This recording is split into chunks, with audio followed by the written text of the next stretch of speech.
পৃথিবীর মানুষের জন্য সবচেয়ে বড় যে ফিতনা আসছে,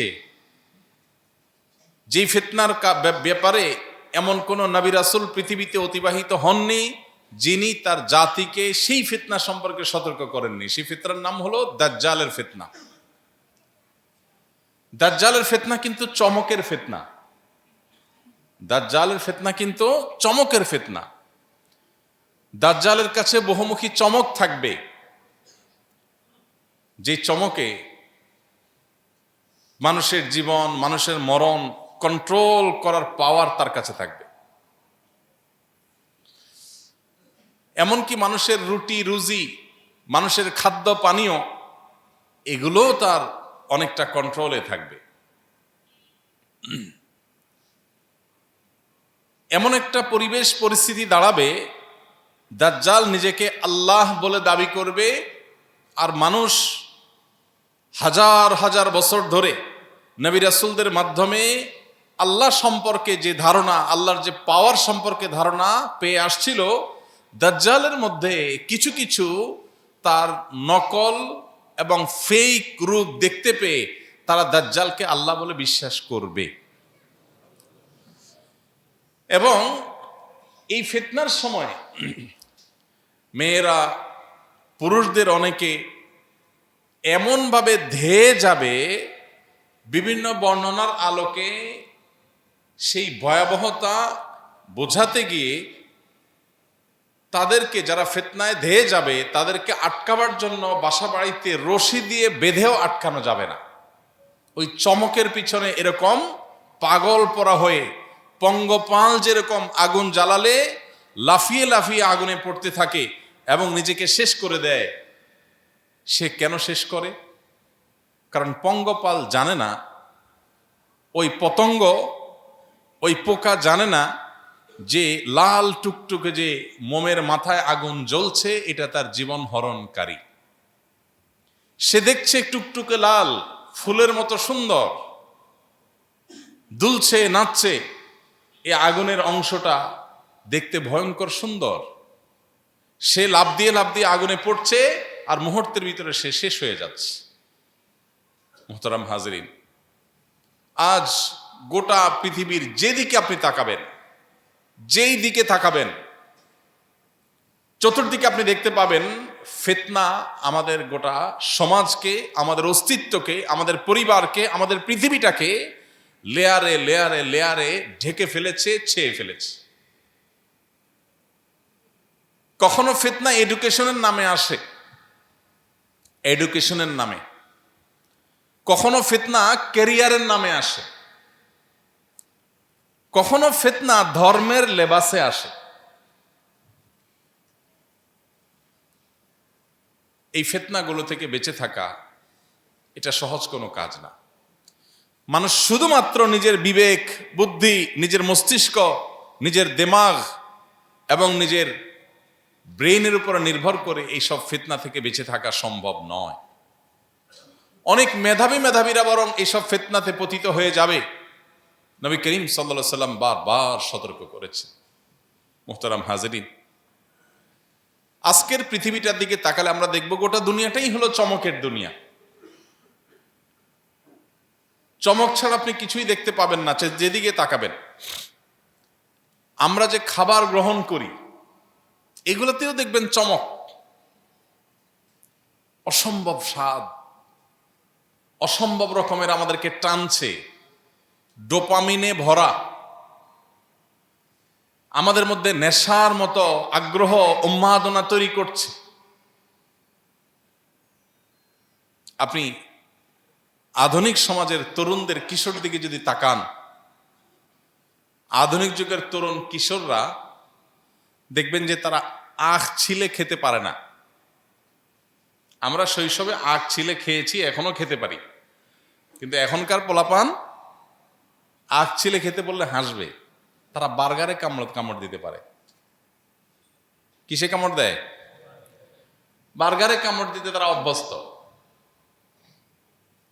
দোতলা, তিনতলা, চারতলা, পাঁচতলা উঁচু করা বার্গার, বিশাল বড় হা করে এই বার্গারে কামড় দিতে পারে, কিন্তু একটা আখ ছিলে খেতে পারে না, যেটা প্রাকৃতিক, যেটা ন্যাচারাল, যেটা আল্লাহর সরাসরি সৃষ্টি, যেটা প্রসেসড না, সেটা তারা খেতে পারে না। তারা দেখবেন যে আম, কাঁঠাল এগুলো খেতে তারা অভ্যস্ত না, ভালো লাগে না তাদের কাছে। তাদের কাছে ভালো লাগে পিৎজা খেতে, বার্গার খেতে, ফাস্টফুড খেতে, চটপটি খেতে, এগুলো তাদের কাছে ভালো লাগে। আমাদের সামনে সহজে খাওয়ার মতো, সহজে উৎপাদন করার মতো, অল্প চেষ্টায় অনেক ফসল হওয়ার মতো বহু ব্যবস্থা এখন পৃথিবীতে আছে না নাই? আছে। আমাদের এই সমস্ত ফুড পিরামিড, এই সমস্ত ফুড ব্যবস্থাপনা, এই ফুড সিস্টেম বা এই খাদ্যের যে আয়োজন গোটা পৃথিবীতে আধুনিক দুনিয়াতে হয়েছে, এগুলো বাই ডিফল্ট আমাদের নানা দিক থেকে ধ্বংস ডেকে আনছে। আমরা জেনে বুঝে সেগুলোকে গোগ্রাসে আমরা গিলছি। এক প্রকারের ফিতনা। Hybrid, GMO, genetically modified, genetical engineering করা, মানে যে ফল টক হওয়ার কথা ওইটা মিষ্টি হচ্ছে, টক হওয়ার কোনো আলামত নাই। বাই নেচার তার ভিতরে একটু পোকা থাকার কথা, পোকার কোনো নামগন্ধ নাই। কেমিক্যাল দিতে দিতে দিতে এমন ভাবে আল্লাহর সিস্টেমকে ডিস্ট্রয় করে ফেলা হয়েছে যে আমাদের কাছে বরং ওই আল্লাহর ন্যাচারাল সিস্টেমটাই এখন মনে হয় নাউজুবিল্লাহ ত্রুটিপূর্ণ। আমাদের কাছে মনে হয় যে আর্টিফিশিয়াল এই যে ফুড সিস্টেম, এটাই বোধহয় আমাদের জন্য উপযোগী, এটাই বোধহয় আমাদের জন্য কল্যাণকর। এই যে একটা ফিতনা, আমি যেটাকে মনে করছি ভালো সেটা আসলে আমার ধ্বংস ডেকে আনছে। ঘরে ঘরে ক্যান্সারের রোগী, ঘরে ঘরে কিডনির রোগী, ঘরে ঘরে হার্টের রোগী। মানুষ অসুস্থ, মানুষ স্বাভাবিক না, স্থূলতা বাড়ছে, নানান দুরারোগ্য ব্যাধি বাড়ছে। একদিক থেকে আমাদেরকে খাওয়াচ্ছে, আরেক দিক থেকে আমাদের কাছ থেকে ট্রিটমেন্টের নামে পয়সাগুলো নিয়ে যাচ্ছে। আমাদেরকে তাদের তৈরি করা সিস্টেমের মধ্যে ঢুকিয়ে সারা জীবন গাধার মতো অক্লান্ত পরিশ্রম করে যা উপার্জন করি, ওইটা দিয়ে ব্যাগ ভর্তি খাবারের নামে বিষ বাসায় নিয়ে যাই, খেয়ে বিষাক্ত হই। এরপর উপার্জনের একটা অংশ দিয়ে বিষ কিনলাম, সেটাও তাদের পকেটে গেল, কারণ এগুলো তারাই ডেভেলপ করছে। আর বাকি যে টাকা আছে আমার উপার্জনের, সেটা দিয়ে বাকি জীবন বুড়ো কালটা ওষুধ বড়ি কিনতে কিনতে সেটাও বিষ কিনে তাদেরকে টাকা দিয়ে আমি মূলত দাসত্ব করলাম সারা জীবন। খাইলাম সেটার টাকাও তারা পাইলো, আর চিকিৎসা করলাম সেটার টাকাও তারা পাইল। একটা সিস্টেম ডেভেলপ করেছে গোটা বিশ্বব্যাপী। মুসলমানের কাছে এখন কোরআনে কারীম এর তিলাওয়াতের মাধ্যমে শেফা গ্রহণ করা, এটা বরং অস্বাভাবিক মনে হয়। আরে ওষুধ খাইলে সাথে সাথে ভালো হয়ে যাচ্ছি, এখানে তো চমক আছে, নগদ লাভ আছে। এটা দেখে সে আল্লাহর সিস্টেমের প্রতি বিশ্বাস তার আস্তে আস্তে ঠুনকো হয়ে যাচ্ছে, দুর্বল হয়ে যাচ্ছে। সম্মানিত ভাইরা, আজ গোটা দুনিয়াতে আপনি তাকান, আমাদেরকে একটা এমন লাইফস্টাইল ধরে দেওয়া হয়েছে যেটা দেখতে বেশ ঝকঝকে তকতকে মনে হয়, বেশ চমকপ্রদ মনে হয়। আমাদের সামনে উন্নতির একটা গ্রাফ তৈরি করে দেওয়া হয়েছে, আমাদেরকে দেখানো হচ্ছে এটার নাম উন্নতি আর এটার নাম অবনতি, এটার নাম ডেভেলপমেন্ট আর এটার নাম পিছিয়ে থাকা। মিথ্যা। আল্লাহর শপথ করে বলছি, আজকের পৃথিবী উন্নতি অগ্রগতির যে ডেফিনেশন দাঁড় করিয়েছে এটা ফেক, এটা মিথ্যা। এই জন্য দেখা যায় তথাকথিত উন্নত মানুষগুলো সবচেয়ে বেশি ডিপ্রেসড, সবচেয়ে বেশি মানসিকভাবে অসুস্থতার মধ্যে থাকে। আর তথাকথিত পিছিয়ে থাকা মানুষদের বেশিরভাগই দেখা যায় তাদের জন্য ডিপ্রেশন বলতে কিছু নাই। ডিপ্রেশন কাকে বলে তারা জানেই না। মোহতারাম হাজরিন, একজন ইমানদার কিয়ামত পর্যন্ত আগত প্রত্যেক ইমানদারকে আল্লাহ রাব্বুল আলামিন সতর্ক করেছেন, চমকের পেছনে দৌড়াবে না। এই যে ক্যারিয়ার, গোটা দুনিয়া আপনি তাকান, ক্যারিয়ার পাগল আজকের পৃথিবীর সব মানুষ অলমোস্ট। আমাদের কাছে ক্যারিয়ার ডেভেলপ করাটা অনেক গুরুত্বপূর্ণ। আমরা কতটা কে কত বেশি ক্যারিয়ারিস্টিক হতে পারি, এর জন্য আমাদের অনেক কম্পিটিশন চলে। আপনি দেখবেন সততার কোনো কম্পিটিশন নেই। আমি প্রায় সময় বলি, সেই বাবা মা এখন আপনি আর খুঁজে পাবেন না যেই বাবা মা সন্তানকে বলে বা বলবে যে তুমি ভালো মানুষ হও, নেক হও, মুত্তাকি হও। এই কথা বলা মানুষ খুব বেশি পাবেন না। বাবা মারও লক্ষ্য হলো, বাবা তুমি কি হও, টাকা পয়সা কামাই করো, ভালো শিক্ষা দীক্ষা অর্জন করো, ভালো সার্টিফিকেট অর্জন করো, ভালো জায়গায় জব করো, ভালো ক্যারিয়ার গড়ো, যাতে আমি গাল পেটাতে পারি আমার ছেলেটা অমুক, আমার ছেলেটা তমুক, আমার ছেলেটা ওই চেয়ারে বসছে, আমার ছেলেটা ওই দেশে গেছে। এতে আমার ভেতর দিয়ে জ্বলে পড়ে ছাই হয়ে যাক, কিছু আসে যায় না। উপর দিয়ে মানুষ জানতে হবে যে আমি অনেক ভাবসাবে আছি। ফিতনা। মোহতারাম হাজরিন, কোন লাইফে আমার দুনিয়া এবং আখিরাতের জীবন সুন্দর হবে, সত্যিকারের সুন্দর হবে, সত্যিকারের উন্নত হবে, সে সম্পর্কে কোরআন এবং হাদিস পরিষ্কার গাইডলাইন দিয়ে গেছে। কিন্তু আপনি দেখবেন সেই পথে মানুষ হাঁটে না, সেই পথে মানুষ হাঁটে না। সেই প্যারেন্টস পাওয়া যায় না যে প্যারেন্টস বাচ্চাকে বলে বাবা সৎ হও, নীতিমান হও, আদর্শবান হও, আল্লাহ ভীরু হও, ইমানদার হও, মুত্তাকি হও, মুত্তাকিদের লিডার হও। এর পাশাপাশি তোমার যদি ব্যবসা, চাকরি, ক্যারিয়ার এগুলো যদি ভালো হয় আলহামদুলিল্লাহ, ভালো না হলে দুঃখ নেই। এই অভিভাবক পাওয়া যায় আজকাল? পাওয়া যায়। আমরা যেরকম আমাদের সন্তানদের ক্যারিয়ারিস্টিক বানানোতে পাগল হয়ে গেছি, সন্তানরাও কিন্তু তার পরিণতি আমাদেরকে কড়ায় গন্ডায় বুঝিয়ে দিচ্ছে। আপনি এমন ফ্যামিলি খুব কম পাবেন এখন, যেই ফ্যামিলি বাবা মা বাচ্চাদের ব্যাপারে খুব হ্যাপি, খুব কম পাবেন। প্রত্যেকটা মানুষের অভিযোগ, আমি আমার সন্তানকে যেভাবে চাচ্ছিলাম সে সেরকম না। এরা এমন কেন? জেনারেশনটা এমন হয়ে যাচ্ছে কেন? এরা তো ক্রেজি কেন? এরা তো অসহনশীল কেন? এদের মধ্যে আনুগত্য নেই কেন? আমরা তো এমন ছিলাম না। এই বয়সটা তো আমরাও পার করে আসছি। আমরা তো এত ক্রেজি ছিলাম না। আমার বাবা আমাকে এতগুলো জামা দিতে পারেননি, আমার বাবা আমাকে এত খাবার দিতে পারেননি যত খাবার আমি আমার সন্তানকে দিতে পারছি। আমার বাবা আমাকে এত ভালো রাখতে পারেন নাই, আমি আমার সন্তানকে যত ভালো রাখতে পারছি।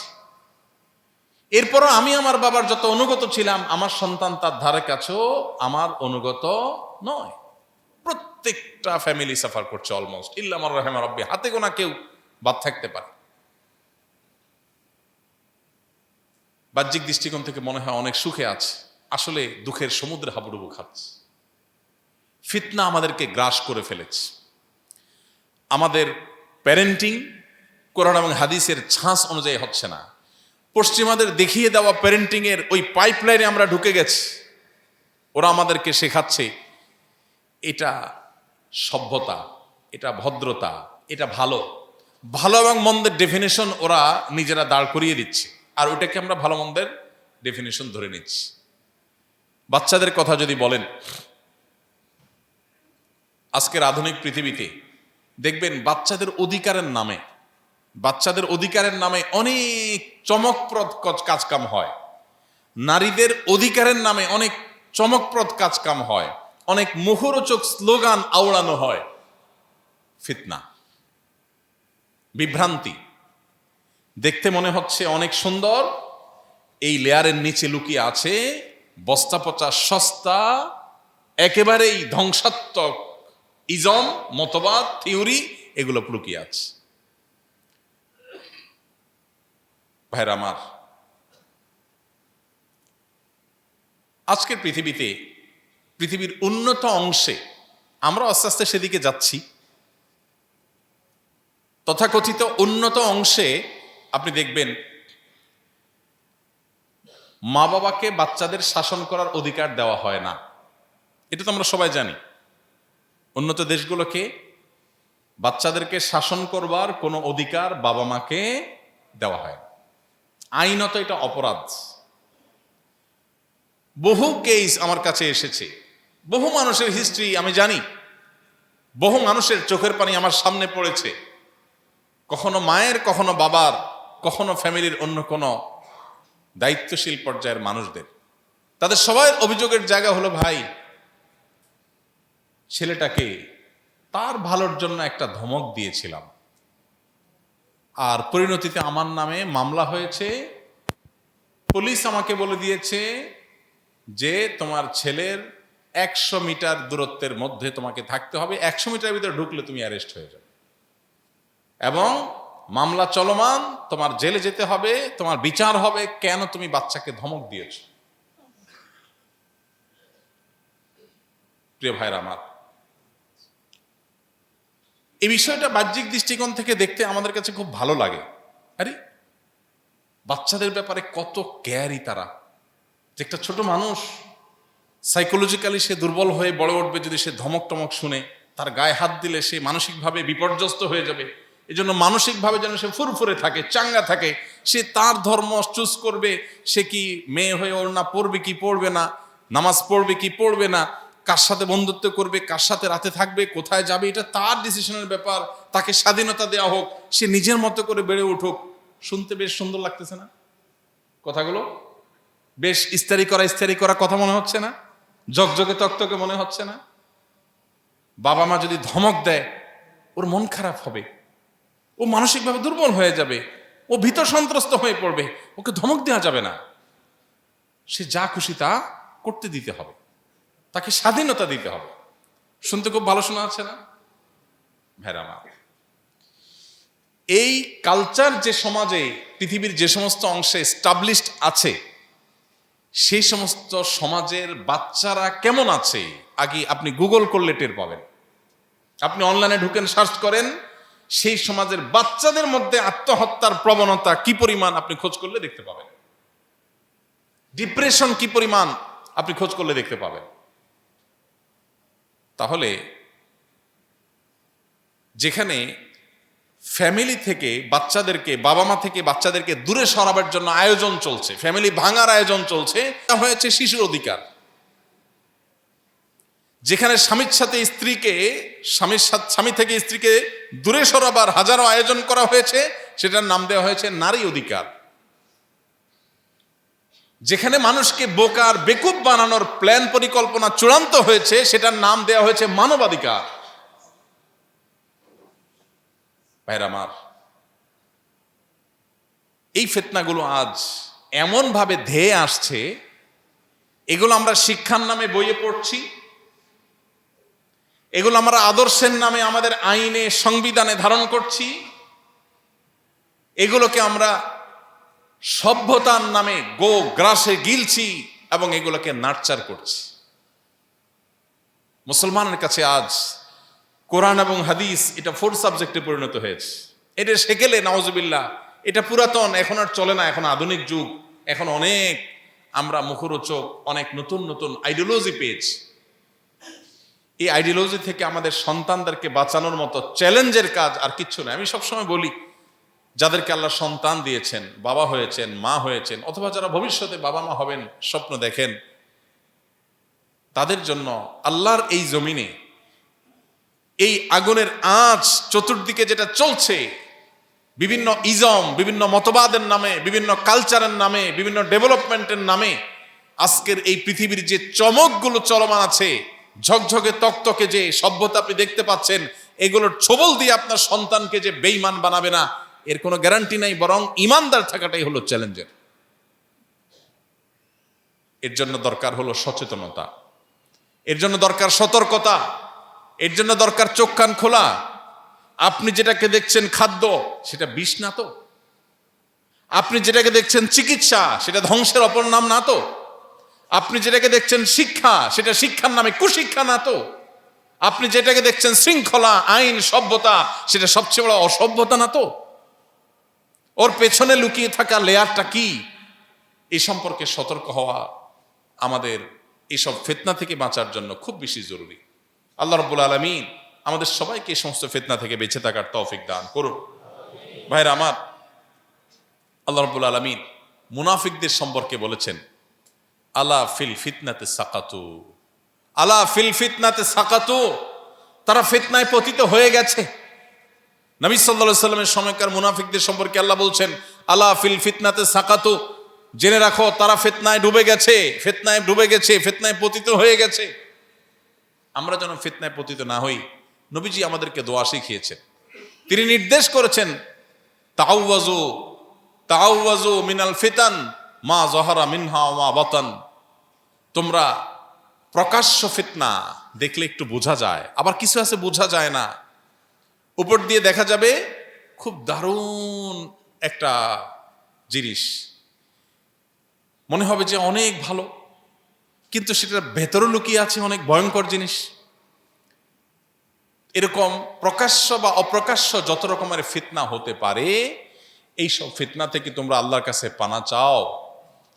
সাহাবা একরাম সাথে সাথে আল্লাহর কাছে পানা চেয়ে দোয়া চেয়ে উঠলে, দোয়া চাইলেন আল্লাহর কাছে, দোয়া নিবেদন করলেন আল্লাহর কাছে, প্রার্থনা পেশ করলেন আল্লাহর কাছে, দোয়া করলেন, আল্লাহুম্মা ইন্না নাউযু বিকা মিনাল ফিতান মা যাহারা মিনহা ওয়া মা বাতান।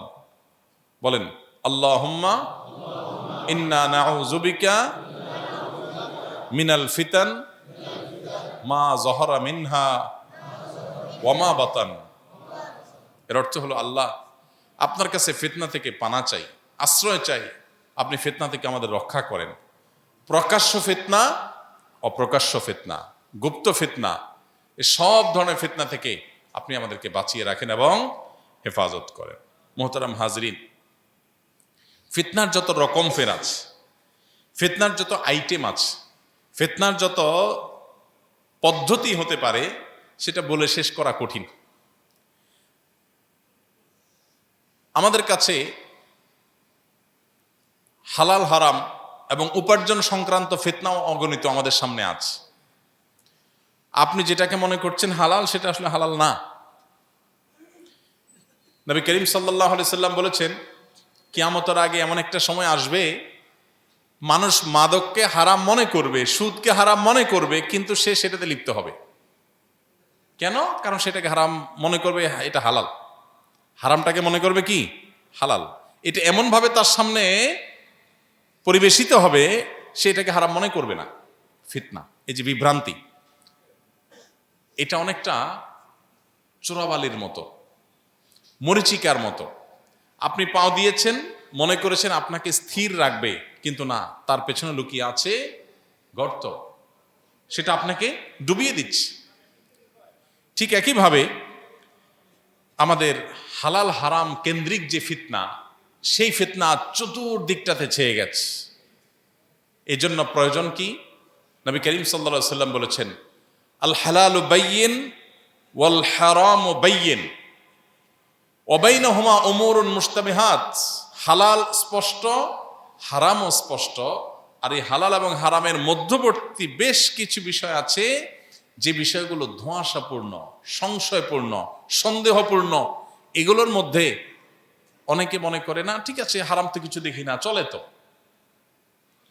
এটা বলে যখন কেউ ওইদিকে অগ্রসর হয়, সে আসলে হারামে লিপ্ত হয়ে যায়, আর ব্যাক করতে পারে না। আমরা যেটাকে খেলাধুলা মনে করছি, বিনোদন, জাস্ট বিনোদন, টাইম পাস, একটু আনন্দ, একটু বিনোদন, এটা যেগুলোকে মনে করছি, সেই বিষয়গুলো আসলে এক একটা মরণ ফাঁদের মতো, এক একটা ওই চোরাবালির মতো। এগুলো আমাদেরকে ধ্বংস করবার জন্য সাজানো হয়েছে। এজন্য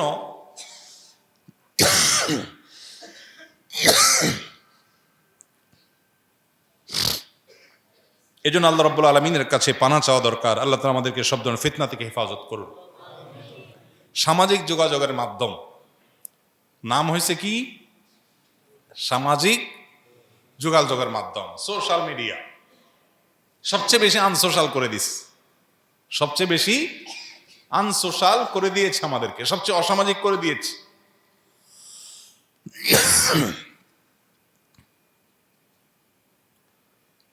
ফিতনা, যেটাকে মনে করছি যে আমি এর মাধ্যমে অনেক বেশি কানেক্টেড থাকব, মানুষের সাথে সংযুক্ত থাকব, সেটা আসলে আমাকে কি করছে, সবচেয়ে বেশি দূরে সরিয়ে দিচ্ছে। আমি দাওয়াতের কাজ অনেক বেশি করতে পারবো, ওটা করতে গিয়ে আমি গেলাম সোশ্যাল মিডিয়াতে, দাওয়াতের কাজের নাম দিয়া ব্যাকগ্রাউন্ড মিউজিক ইত্যাদি এগুলো শোনাটাও আমার কাছে এখন আর দর্শনীয় বিষয় মনে হয় না। ফিতনা, আমি যেটাকে ভালো মনে করছি সেটা মূলত বিষ ভিতরে লুকিয়ে রাখছে। মোহতারাম হাজরিন, ইমানের জন্য ফিতনা তো আর বলার অপেক্ষা রাখে না। এই জন্য এই ফিতনাগুলো থেকে বাঁচার জন্য সংগ্রাম দরকার। সবকিছুর আগে ফিতনা বোঝা দরকার। কিয়ামতের পূর্বে নবী সাল্লাল্লাহু আলাইহি সাল্লাম বলেছেন, তাকসুরুল ফিতান, কিয়ামতের আগে ফিতনা পৃথিবীতে বাড়বে, মানুষ যেদিকে যাবে ফিতনায় পতিত হবে। এই জন্য আমরা যে নামাজের মধ্যে দোয়ায়ে মাসুরা পড়ি শেষ বৈঠকে, আল্লাহুম্মা ইন্নী যালামতু নাফসি যুলমান কাসীরা ওয়া লা ইয়াগফিরুয যুনুবা ইল্লা আনত ফাগফিরলি মাগফিরাতাম মিন ইনদিক ওয়ারহামনি ইন্নাকা আনতাল গফুরুর রহিম। চমৎকার অর্থবহ একটা দোয়া।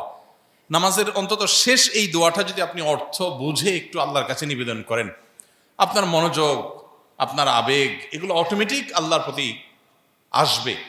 যদি আপনি একটু অর্থের দিকে খেয়াল করে একটু মনোযোগের সাথে যদি এই দোয়াগুলো পড়েন, এই জায়গায় অর্থাৎ শেষ বৈঠকের এই দোয়া মাসুরার জায়গায় নবী করিম সাল্লাল্লাহু আলাইহি সাল্লাম আরেকটা দোয়া আল্লাহর কাছে নিবেদন করতেন। সেই দোয়াটা হলো, আল্লাহুম্মা ইন্নী আউযু বিকা মিন আযাবিন নার ওয়া আযাবিল কবর। আল্লাহ, আপনার কাছে জাহান্নামের আগুন থেকে, কবরের আযাব থেকে পানাহ চাই। ওয়া আউযু বিকা মিন ফিতনাতিল মাহইয়া ওয়াল মামাত। আর আল্লাহ, পানাহ চাই আপনার কাছে বেঁচে থাকার ফিতনা থেকে। বেঁচে থেকে যত রকমের ফিতনা আসছে, আমি মনে করছি ভালো, সেটা আসলে খারাপ। আমি বিভ্রান্ত হয়ে যাচ্ছি এবং ভুল পথে চলে যাচ্ছি। জীবনের যত ফিতনা আছে এগুলো থেকে আল্লাহ আপনার কাছে পানাহ চাই। দেখেন নবীজির দোয়া, 1450 বছর আগে এত ফিতনা পৃথিবীতে ছিল না, তখন তিনি এই দোয়া করে গেছেন এবং আমাদের শিখিয়ে গেছেন, আল্লাহুম্মা ইন্নী আউযু বিকা ওয়া আউযু বিকা মিন ফিতনাতিল মাহইয়া ওয়াল মামাত। জীবনের ফিতনা, মরণের ফিতনা, এগুলো থেকে আপনার কাছে পানাহ চাই। এবং সর্বশেষ হলো, ওয়া আউযু বিকা মিন ফিতনাতিল মাসীহিদ দাজ্জাল। আল্লাহ, দাজ্জালের ফিতনা থেকে আমরা পানাহ চাই। দাজ্জালের ফিতনা তো আমরা বুঝলাম কিছুটা, যে চমক থাকবে। কি থাকবে? চমক থাকবে, আর থাকবে পাওয়ার। এক থাকবে চমক, আরেক থাকবে কি? পাওয়ার। এখন আপনি দেখেন, মানুষ মহাশূন্যে চলে যাচ্ছে, বিশাল চমকপ্রদ ব্যাপার, ঠিক না? মানুষ চাঁদে চলে যাচ্ছে, মানুষ রোবট আবিষ্কার করছে, মানুষ এমন অনেক কিছু করছে যেটা খুবই চমকপ্রদ ব্যাপার, ভালো। কিন্তু এই বিষয়গুলো আমাদের আল্লাহর প্রতি ঈমানকে দুর্বল করে যদি দেয়, তাহলে বুঝতে হবে এগুলো আরেকটা ফিতনা। এগুলো আরেকটা ফিতনা। কিয়ামত যত নিকটবর্তী হবে, ওই যে নবীজি সাল্লাল্লাহু আলাইহি সাল্লাম বলেছেন, জ্বলন্ত কয়লা হাতের মুঠোয় রাখা যতটা কঠিন হবে, শুধু ঈমান, মুসলিম আইডেন্টিটি ধরে রাখা তার চেয়ে কঠিন হবে। আপনি যখন এসব বিষয়ে অ্যাওয়্যার করবেন, মানুষকে সতর্ক করবেন, আপনাকে বলা হবে এই লোক সেকেলে, এই লোক পাগল, এই লোক পশ্চাৎপদ, এই লোক অবিজ্ঞান মনস্ক, ইত্যাদি ইত্যাদি ইত্যাদি ইত্যাদি। ফিতনা। ভাইরা আমার, দাজ্জালের যে ফিতনা চমক নিয়ে আসবে, ওইটা তো কোন লেভেলে হবে দেখেন। হাদিসে আসছে, সে মৃত মানুষকে বলবে উঠো, জীবিত হয়ে যাবে। জীবিত একজন মানুষকে কোনো ছুরি মারা হবে না, অস্ত্র মারা হবে না, কিচ্ছু করা হবে না, বলবে মরো, সে মরে যাবে। পাওয়ার। তার এক হাতে সব খাদ্য আরেক হাত দিয়ে পানীয়, চমক, সব কিছু থাকবে। মানুষ দলে দলে ছুটবে, পাগল পরা হয়ে যাবে। কিছুটা নমুনা এখন দেখতে পান আপনি। একটু পায়ে একটা বলকে শুধু এদিক সেদিক করার যে ম্যাজিক, দুইটা পাও দিয়া, এই ম্যাজিকেই হাজার হাজার লক্ষ লক্ষ মিলিয়ন মিলিয়ন যুবক তরুণকে পাগল করে দিচ্ছে কি দিচ্ছে না? সামান্য একটু চমক, সে পাগল হয়ে যাচ্ছে। বিভিন্ন রকমের ব্যান্ড দল দেশে বিদেশে বিভিন্ন দেশে বের হয়েছে।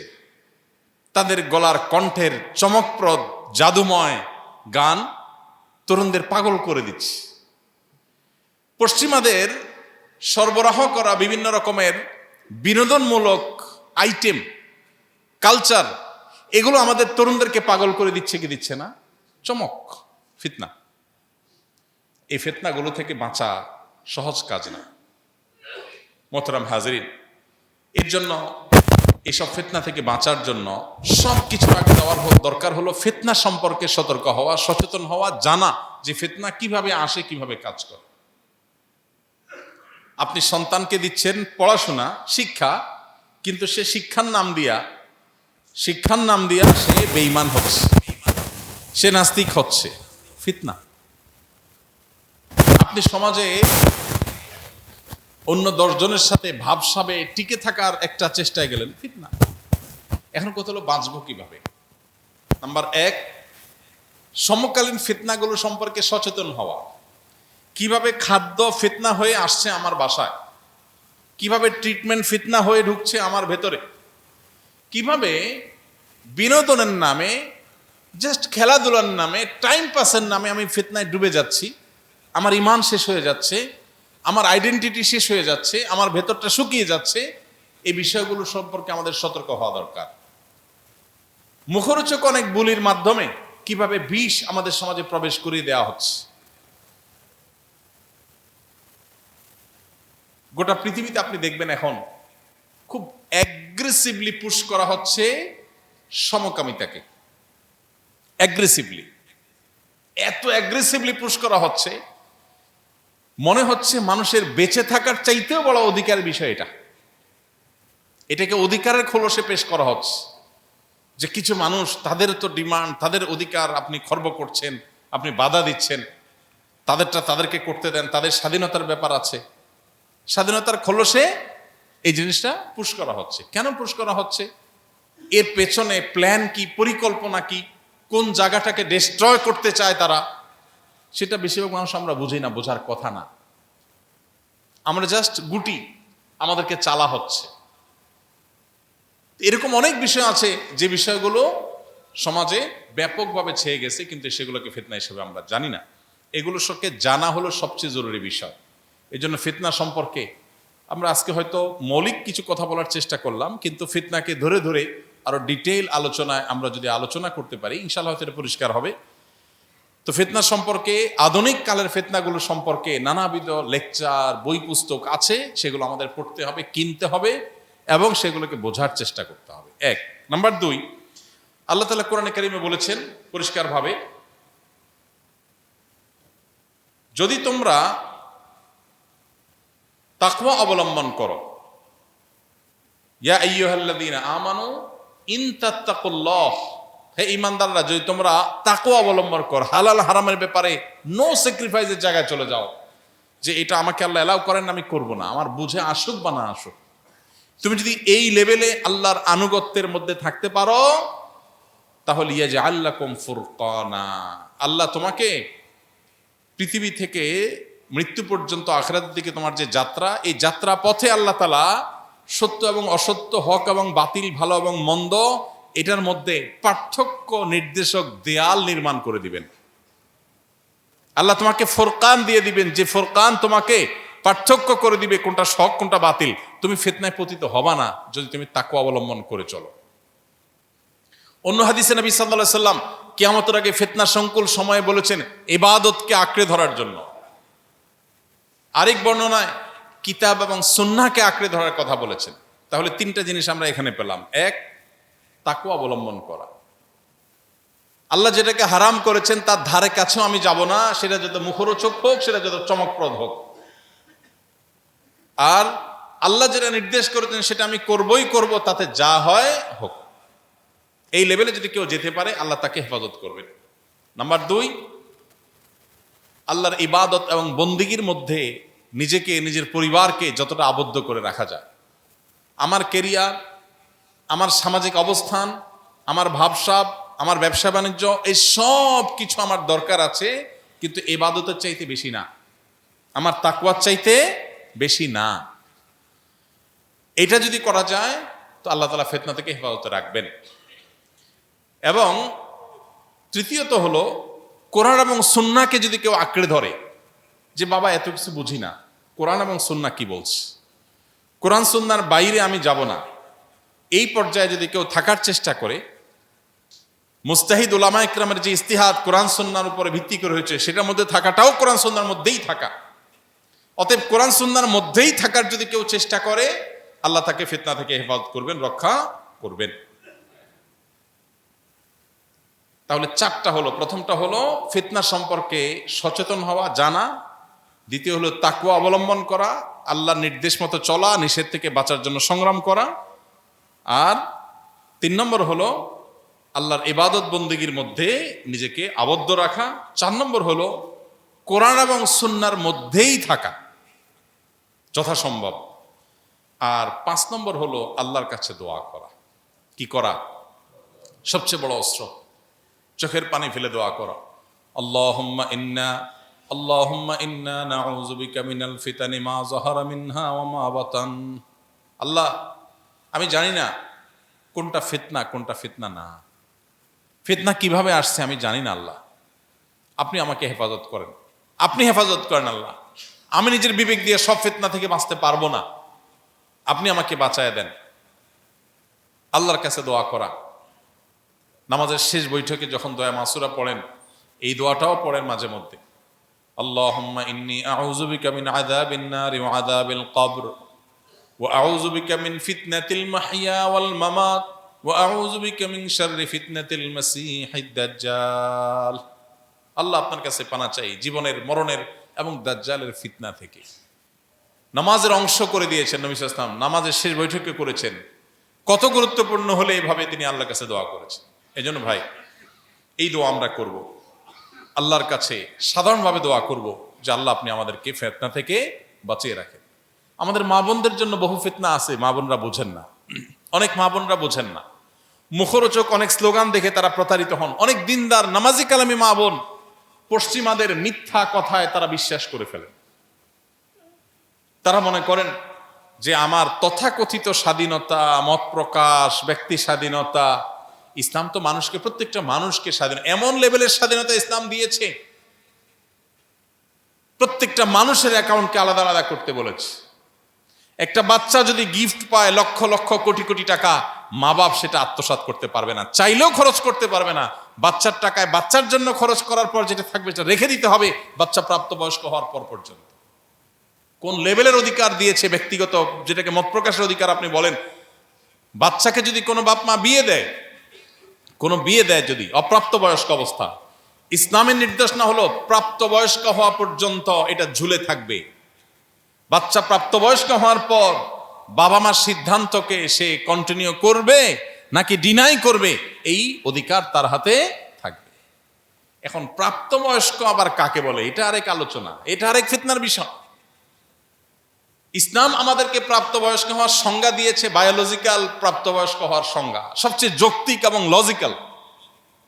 একটা মানুষ ফিজিক্যালি যখন বয়স্ক মানুষের সিমটম তার মধ্যে দেখা দিবে, পুরুষ হলে পুরুষের মতো দাড়ি গোপ গজানো, স্বপ্নদোষ হওয়া, মেয়ে হলে মেয়েদের মতো মাসিক হওয়া ইত্যাদি।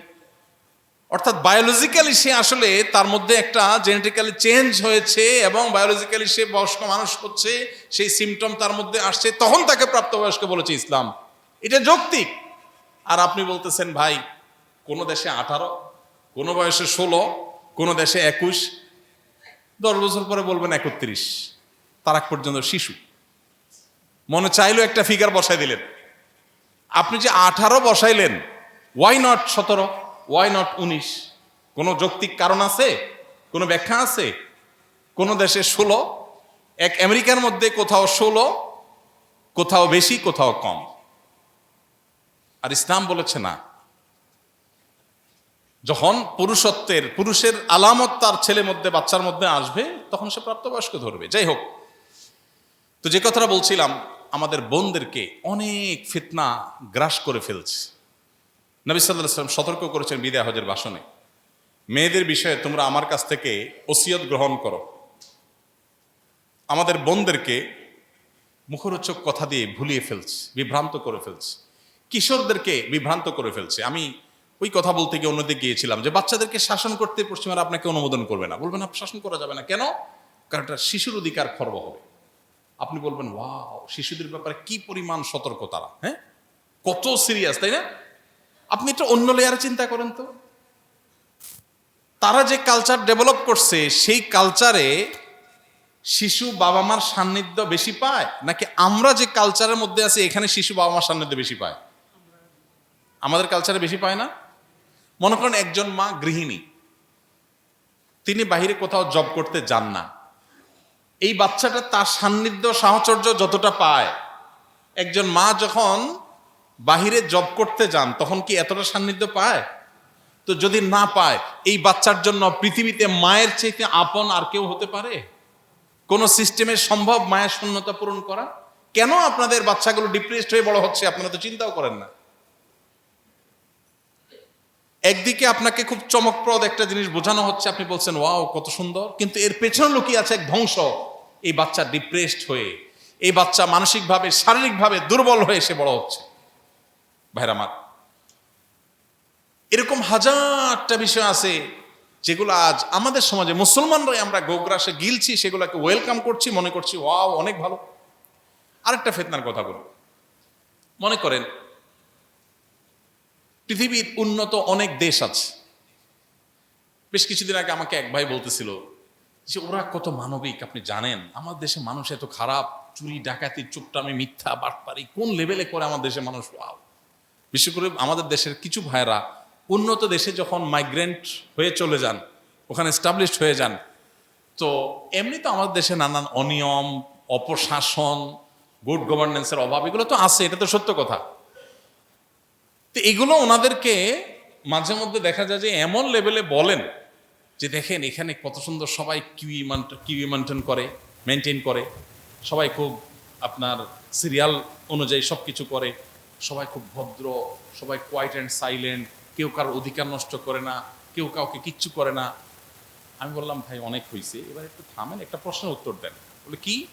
আমি বললাম এই দেশের জনগণের ট্যাক্সের টাকায় বোমা হয়ে পৃথিবীর অসংখ্য শিশুকে হত্যা করা হচ্ছে, ওই বিষয়ে এদেশের জনগণ কি ভূমিকা পালন করছে?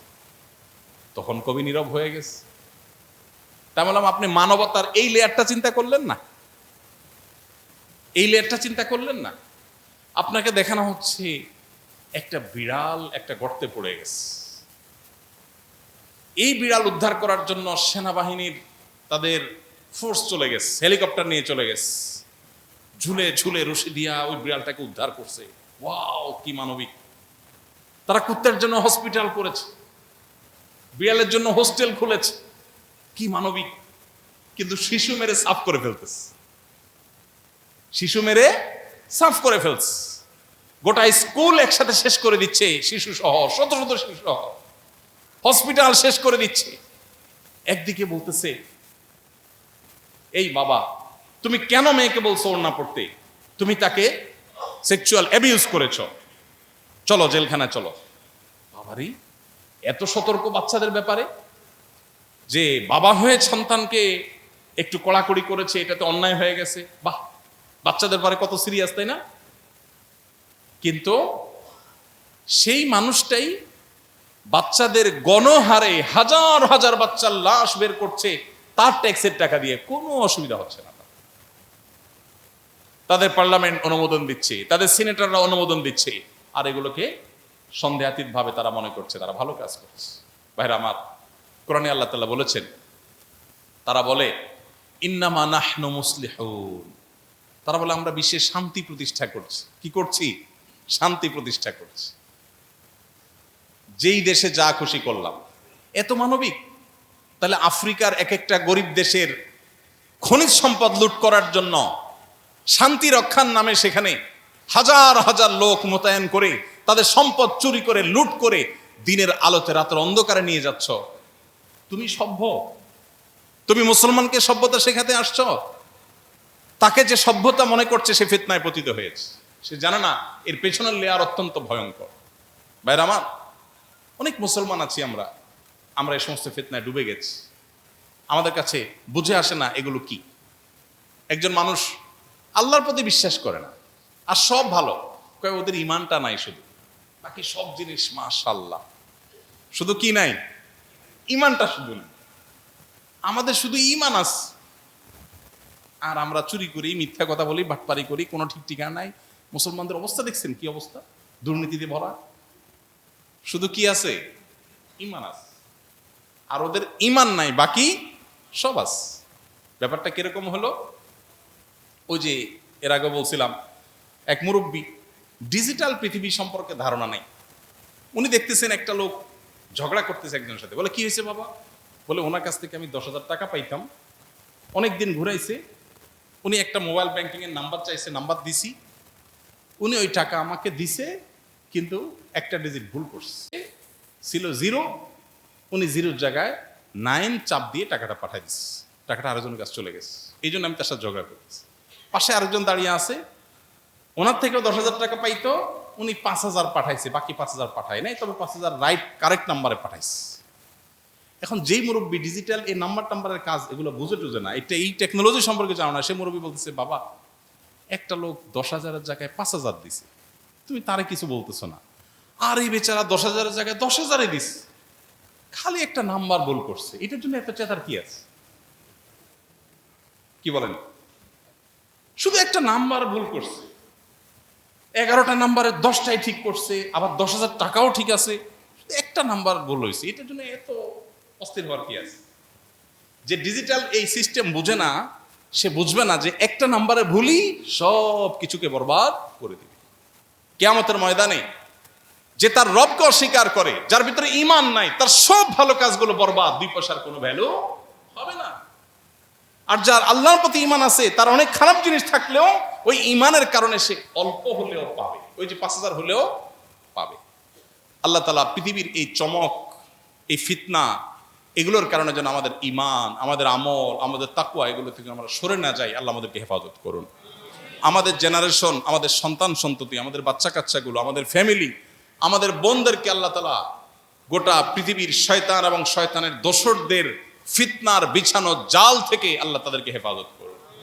ফিতনা সম্পর্কে সচেতন হওয়া এবং আল্লাহর কাছে চোখের পানি ফেলে ফেলে, আল্লাহ, এই ফিতনার জাল থেকে বেঁচে থাকার জন্য বুদ্ধি বিবেক নিজের যথেষ্ট না, আল্লাহ, আপনার রহমত অনুগ্রহ ছাড়া কেউ বাঁচতে পারবে না। এই জন্য আল্লাহর কাছে বেশি বেশি করে দোয়া করব, আল্লাহ আমাদের সবাইকে সমস্ত ফিতনা থেকে হেফাজত করুন। আমাদের সন্তানদেরকে আল্লাহ তাআলা বাঁচাবার তৌফিক দান করুন, এবং কিয়ামত পর্যন্ত আগত ঈমানদার নারী পুরুষ যারা আছেন, আল্লাহ তাআলা তাদের সবাইকে পৃথিবীর এই সমস্ত ধোঁয়াশাচ্ছন্ন বিষয়গুলোতে তাদেরকে ঈমানের পথে, আমলের পথে, তাকওয়ার পথে, ইবাদতের পথে, কোরআন এবং সুন্নাহর পথে চলার তৌফিক দান করুন। জাযাকুমুল্লাহু খাইরা ওয়া আখিরু দাওয়ানা আলহামদুলিল্লাহি রাব্বিল আলামিন।